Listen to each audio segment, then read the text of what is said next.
Welcome to Without Bias. Apia, the go-to insurance for retirees. Call 135050. Get set, go. Local legends want it.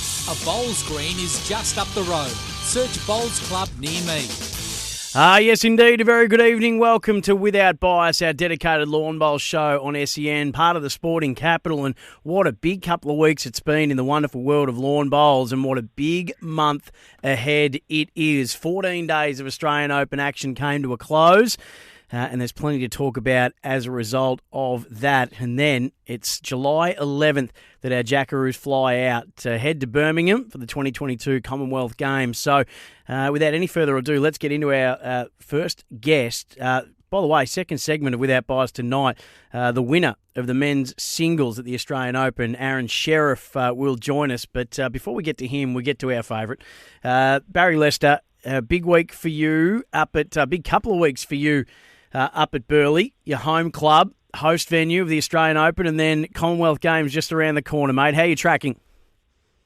Yeah, hi, Sam. Very, very good, mate. It's just been perfect weather up here. We were absolutely blessed, mate. We had, I think, 3 weeks where hardly any wind at all, and just the weather we really turned it on for the visitors. So, yeah, everyone from down south was loving it up here. Many of them didn't want to go home, and it was a great Australian Open, and Burleigh Heads Bowls Club were a big part of it. We hosted for 10 days, and from a perspective where you've got to get volunteers to come and umpire and mark and officiate, it was a thrill for us, and it was great to see so many people enjoy our facilities. And what a great Australian Open it was to have so many people enter, and record-breaking numbers, and yeah, just a great event to be a part of, mate. Absolutely, a heap of positivity coming out of it. Before we get through the major results of the tournament, what about your good self? You're in action in the pairs and also in the fours. Give us your results. Yeah, just fell short in the men's pairs to the eventual winners, Ben Twist and Aaron Wilson. They played great. I made the last 16 of the singles, lost by 1. Put on a really good game there against Blake Signal, who went on to make the semis, and then made the semi-final of the fours. So deep in all 3 events. I think in the end I got up to about 25, 24 games over the 2 weeks, mate. So the body definitely felt it. And for those that played more games than me, they'd feel it even more. It's a big couple of weeks. And yeah, like I said, it was just great to be a part of it and get deep in all 3 events. Absolutely. Hey, we'll start with day 13 results, and what a day it was for Kelsey Cottrell. So wins the fours in her team with Sam Ferguson and Jackaroo's Lindsay Clark and Rebecca Van Ash, and then just not satisfied with a gold medal in that. Goes on to win the singles as well. Fairly safe to say that Kelsey's had a cracker of an Australian Open. Yeah, back-to-back MVPs for Kelsey, which is just a phenomenal result. That's 4 titles in 2 years. So last year winning the pairs and fours, and this year the fours and the singles. For me, I think it's outstanding. It's quite amazing to think that, a couple of young kids working, studying, that morning the fours started at 8 a.m. So she would have been up probably getting the kids ready, head off to bowls, and then get back up for a big singles event later that day. Total hats off for Kelsey. I'm actually getting a little bit of goosebumps talking about it, because I've known Kelsey since she's 14 or 15 years of age, and for her to be able to do that at the highest level, there's so much that goes on in the background of an athlete's life than what you just see out on the green. And for me personally as well, just hats off for Kelsey. The match between her and Dawn Heyman apparently goes down as an out-and-out epic. Yeah, Dawn Heyman won a lot of singles events the last few years. Such a consistent performer. We know what Dawn gets up to in the BPL. The last few BPLs, one of the best female players. Just a consistent performer. And you get out on those beautiful greens there at Broadbeach. Green 4, one of the best greens in the world. High-level performance, and both players went end for end. And they looked exhausted, Sam. They literally did at the end of that game. They gave it their all, and what a match it was. 10th Australian Open title for Kelsey Cottrell, but this is the incredible stat. Just her second singles victory, the last, 2009, or her first, was 2009 as a 19-year-old. That's extraordinary. Yeah, as I said, Kelsey first played for Australia when she was 15. She's well up over 400 caps for Australia that I can remember, and to do that, raising a family and working and all that, it's phenomenal. And to win her second singles event 13 years later is hats off to what she's been able to do in the game and be so consistent for so many years. And she puts in the hard work and gets the reward. So to win one title, I'll take that. But to be starting to get in the double-figure territory, that shouldn't be allowed, should it? A phenomenal performance. In the over 60s, Therese McAleary and Faye Clark beat Sharon McReynolds and Sue Coultis. That was the Queensland duo, the multi-disability men's and women's open single. Former Tassie skipper David Minns and Tweed Heads Pamela Branton secured the singles titles over Frank Krislovic and Cheryl Linfield. Multi-disability pairs Cooper White Styles and Para-Jackaroo Damien Delgado hoisted the trophy for that one over Philip Mahoney and Clive Williams. And then congratulations to Fred McConnell, who took home the singles, and Helen Boardman as well. The pairs you mentioned was a really interesting one, Ben Twist and Aaron Wilson. What did you make of their win over Ben Winther and Brett Spur? Yeah, for the Victorians to come up playing on fast greens out of the Victorian winter, which I've experienced for many years before moving up here, it's not easy to adjust to different climate, and the greens are much faster. So for those boys to go all the way through to the final, play some incredible bowls, was outstanding for Ben and Brett. Brett Spur's renowned as a very, very accomplished skipper, and for him to set up Ben on the mat leading was a great part of his skill sets. And Ben Winther was one of the talks of the tournament. He would have been rated in the top half a dozen best players for the event. So great pairs final. Came down to pretty much the last couple of bowls. Aaron Wilson drew a shot.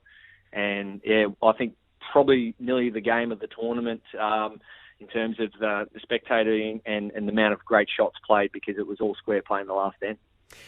Just in the men's fours, as we're jumping around to some of the results, a man that you bowl with on a regular basis, Gary Kelly, great to see him get some success with Jackaroo, Carl Healy, Wayne Rudiger as well, and the other member of that quartet, Nathan Pedersen.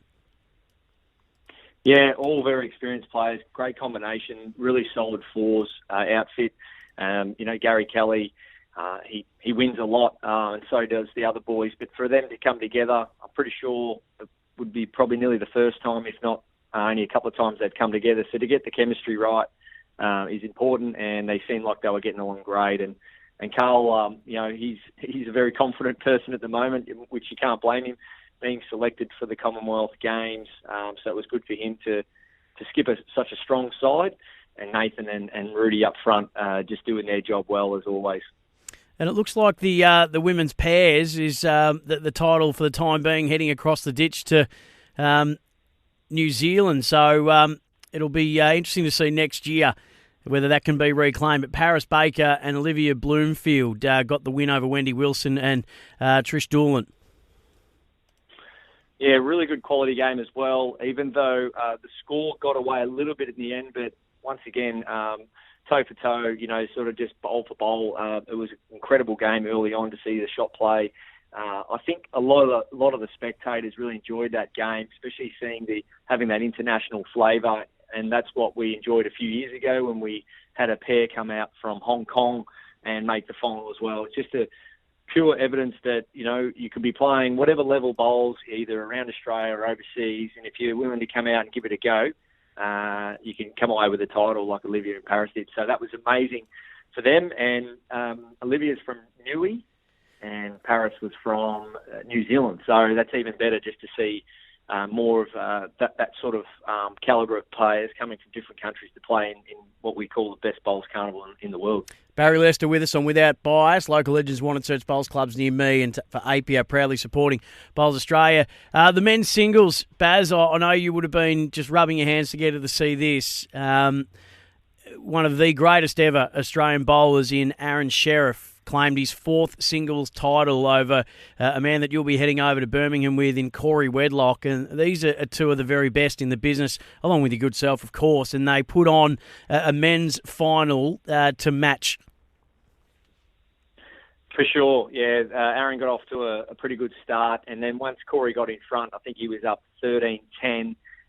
There was probably a bit of a feeling amongst the spectator and the crowd that, there's a bit of a new kid on the block to take Aaron's titles because, Aaron had already won 3, and it's incredible to think that Aaron went on and won the 4, but that just proves how good he is. But Corey at 25, 26 years of age, playing in his first singles final, I think that's a sign of things to come for Corey.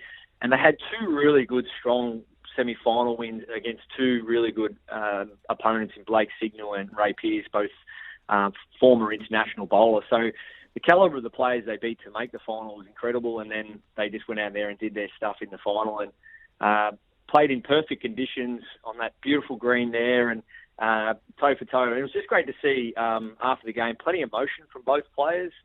And that one meant a lot from Aaron, and I'm sure it meant a lot for Corey too, just to make the final. And he'll be doing all he can to get that title one day. He's a very hard man to beat, but if there's a guy that can beat him, Aron Sherriff's one of them. Are you surprised at Aron Sherriff not really putting his hand up for international duties anymore, Baz?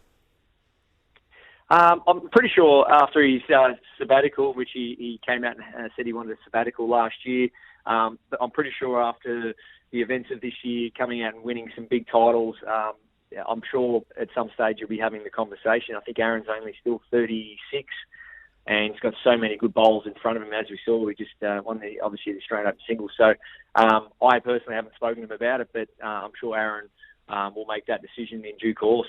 Okay, so you head off on the 11th. How do you feel leading up? I suppose you haven't had a lot of time to think about it given the events of the last 2 weeks, but you'll head into camp in Birmingham prior to the games. You guys have really put everything in place from a high-performance point of view. You've got former UK stars Alan Faulkner and Andy Thompson in the setup as well.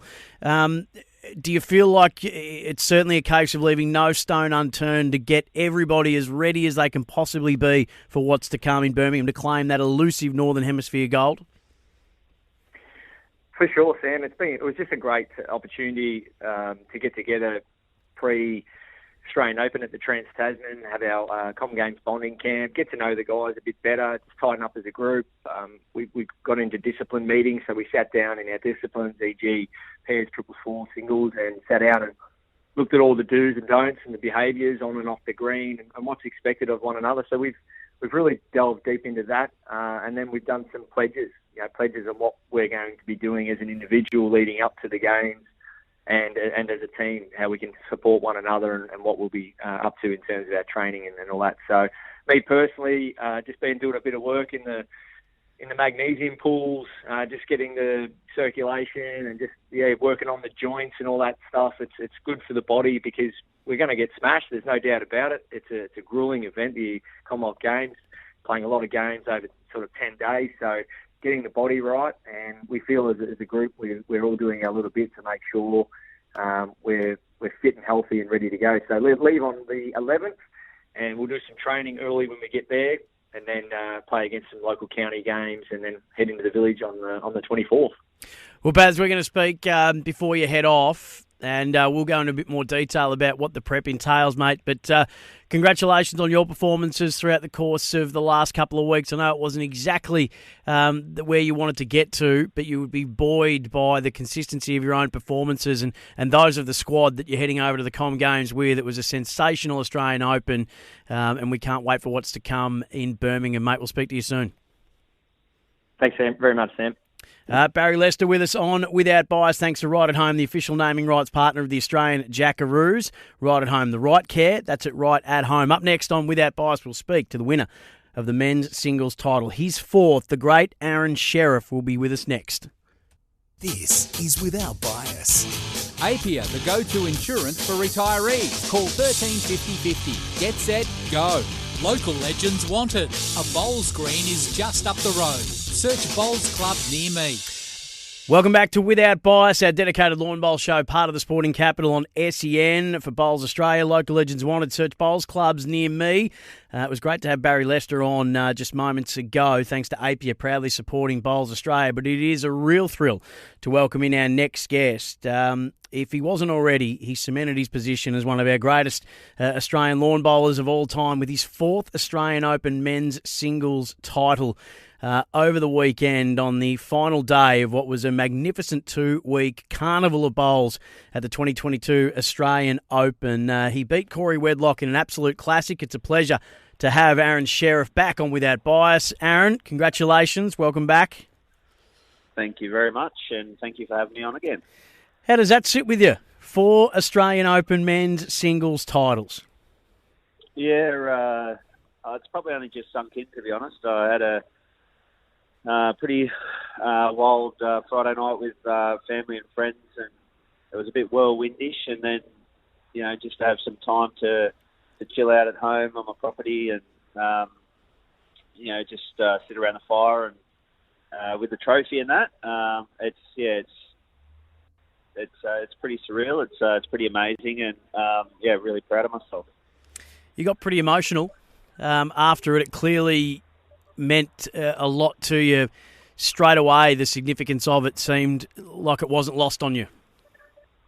Yeah, no, look, I've had a bit of probably a rough 12 months, to be honest.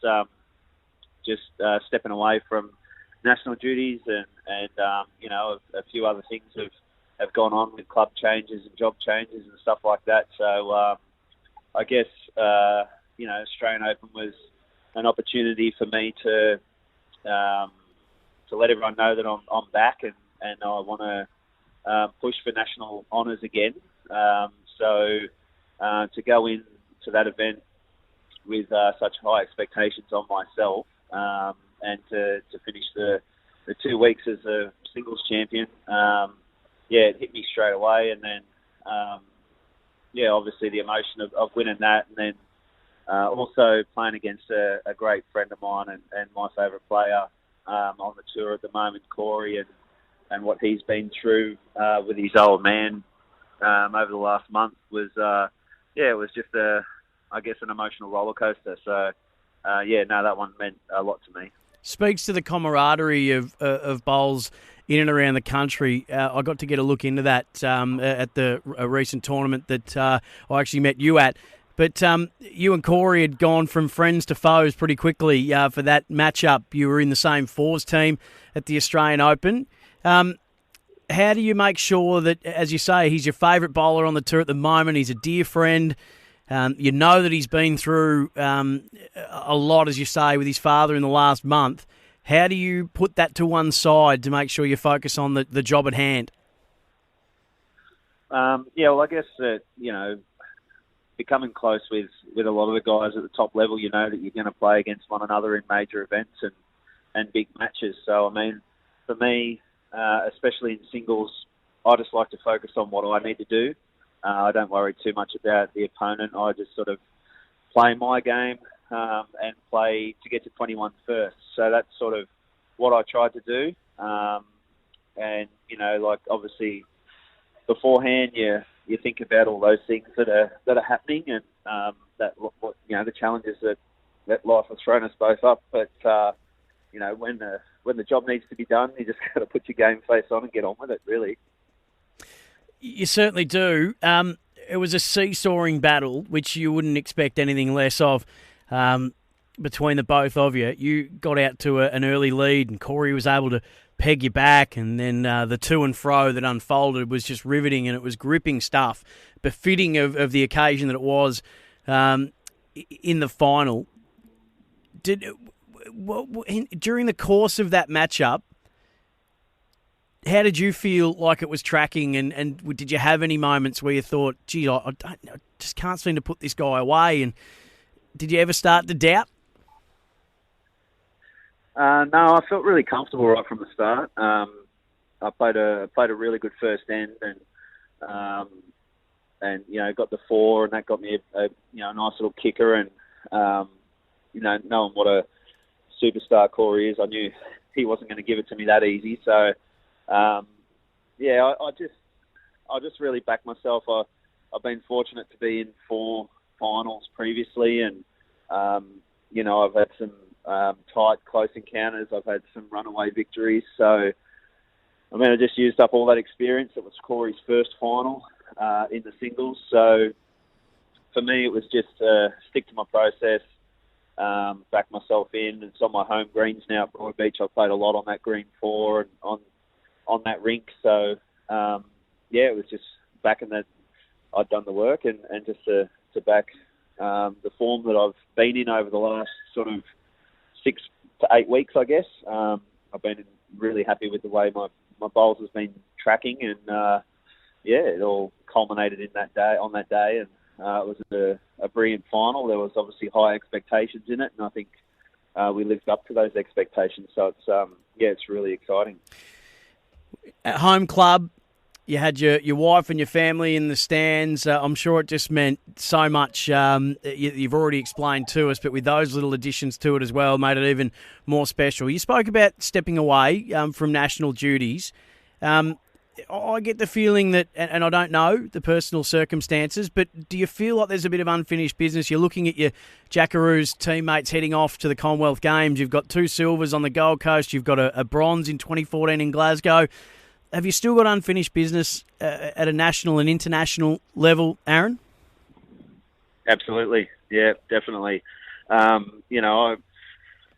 had some things that I needed to work on, and I had some, as I touched on earlier, just some issues with, with employment and in club and that sort of thing. And, Com Games just at the time seemed too far away for me to really commit to it.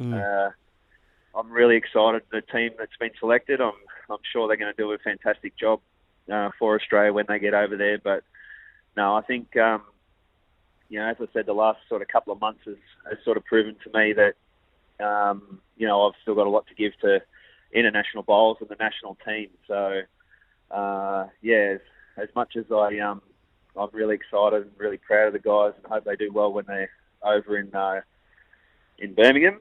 Come October, hopefully my name gets called out to be a part of that squad again, and then hopefully push for selection. Oh, well, we're hoping for that as well. Aaron, congratulations. A record-breaking achievement for you. 4 men's singles titles, thoroughly well-deserved, and in a match-up between one of the rising stars of Australian lawn bowls, Jackaroo Corey Wedlock. It'll live on, I reckon, and as I said, truly did fit the occasion of a big final, and congratulations to you on your success, and we'll catch up with you again as soon as we can. I'm getting the feeling the way that they're coming out of your hand that it won't be too far away that we're speaking to you again soon after another big win. Thank you, and thank you for having me on the show, and go the Aussies in Birmingham. Absolutely. Brilliantly done. Aron Sherriff with us on Without Bias. Congratulations to everybody, all the winners and competitors at the Australian Open. A magnificent 2 weeks. And if you got to watch it on Fox Sports or KO, congrats to the under-18 title winners who I didn't have a chance to mention, Joseph Clark, Kate Argent Bowden, and also to the over 60 men's pairs winners in Ian Stone and Scott Franklin. Congratulations to all that put on that magnificent event as we look forward now to what's to come in Birmingham with the Jackaroos leaving on the 11th. That's it from us on Without Bias. We do it all for Bowls Australia. Local Legends Wanted. A Bowls Green is just up the road. Search Bowls Clubs near me. And for Apia, the go-to insurance for retirees, call 13 50 50. Get, set, go. That is Apia.